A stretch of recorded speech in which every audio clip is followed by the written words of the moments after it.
silakan dulu. Siap. Ananda Asrul. Ya Pak.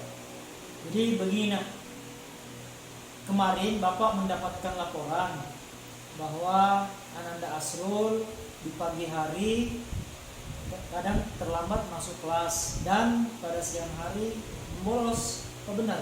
Ya Pak. Oke, baik. Apakah ada tambahan informasi yang bisa disampaikan ke Bapak mengapa hal itu bisa terjadi?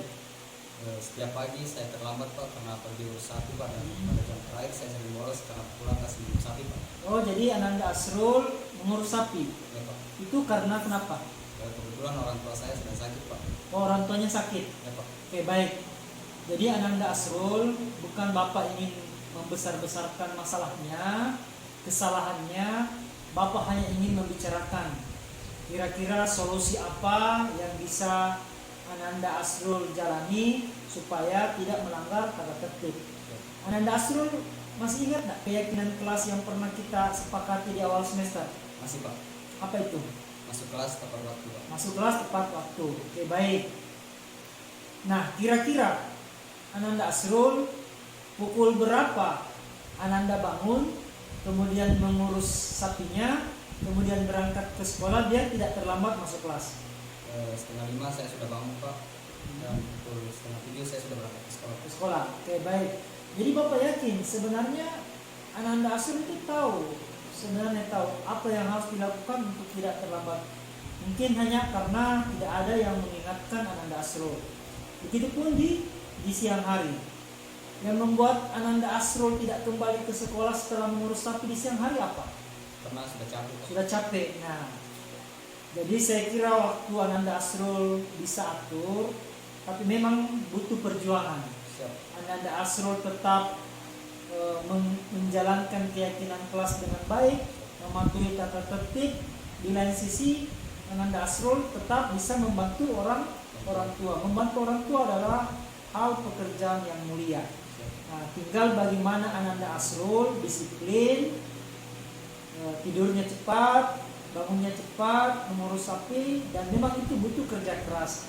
Kalau itu Ananda Asrul bisa lakukan, nanti kepribadian karakter Ananda Asrul bisa tertanam karakter disiplin, mandiri, tepat waktu, dan itu akan membantu Ananda Asrul dalam menggapai cita-citanya.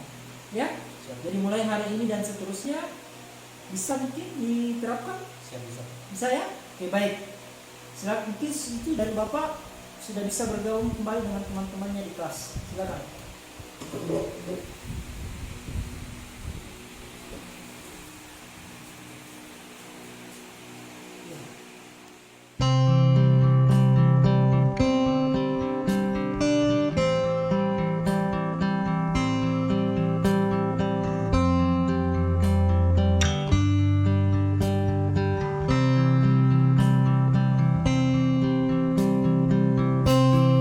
Ananda Yusuf, boleh ke depan sebentar? Ya, saya Ya, silakan. Ya, silakan dulu. Pak. Jadi begini nak, Bapak waktu ke ruang kepala sekolah, setelah kembali saya mendapatkan laporan dari Agung bahwa Ananda Yusuf ketika mengerjakan proyek secara berkelompok bukannya membantu temannya, justru main handphone. Apakah benar? Ya begitu Pak. Benar ya? Ya Pak. Oke, masih ada informasi tambahan yang ingin disampaikan kepada Bapak? Kenapa Ananda Yusuf melakukan itu? Saya membuka handphone sebenarnya untuk menonton YouTube Pak, lihat tutorial cara membuat jaring Pak. Ya.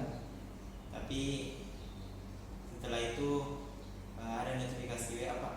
Jadi dari teman. Ya. Saya chat di situ Pak. Ya. Sampai saya chatan sampai lupa waktu Pak. Kalau Oke. ada Oh, jadi saling chatan sama teman, Iya Pak. sehingga tidak membantu teman kelompoknya mengerjakan proyek jaringnya. Siap Pak. Oke, baik nak. Jadi di sini Bapak bukan untuk membesarkan masalah Ananda Yusuf.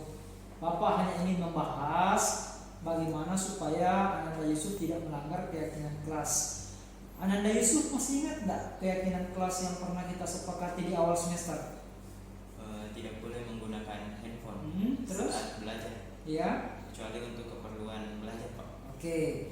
Jadi memang Bapak di awal belajar sarankan untuk dapat menggunakan handphone untuk mencari berbagai sumber referensi bagaimana mengerjakan tugas proyeknya, biar tugas proyeknya bisa selesai tepat waktu. Nah, sekarang Bapak yakin Ananda Yusuf sudah paham mana yang baik, mana yang kurang baik untuk dikerjakan. Penggunaan handphone itu sangat penting di era zaman perkembangan teknologi saat ini, tapi waktunya harus tepat, ya. Handphone digunakan pada saat proses pembelajaran untuk mencari berbagai referensi, ya, untuk memudahkan Ananda Yusuf mengerjakan tugas-tugas atau mencari pengetahuan di handphone. Akan tetapi Ananda Yusuf harus bisa memilah, membagi waktu kapan menggunakan handphone untuk kepentingan pribadi. Jadi Bapak yakin Ananda Yusuf sudah paham, ya? Jadi nanti Ananda Yusuf boleh fokus mengerjakan dulu kerja kelompoknya.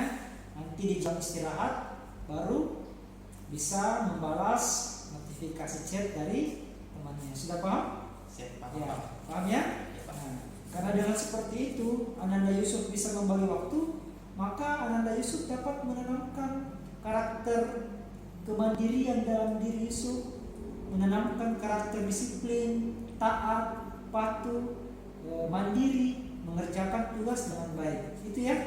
Oke, baik. Boleh kembali ke tempatnya. Silakan dilanjutkan kerja kelompoknya bersama temannya. Silakan. Ya, Pak. Ya, silakan. Oke.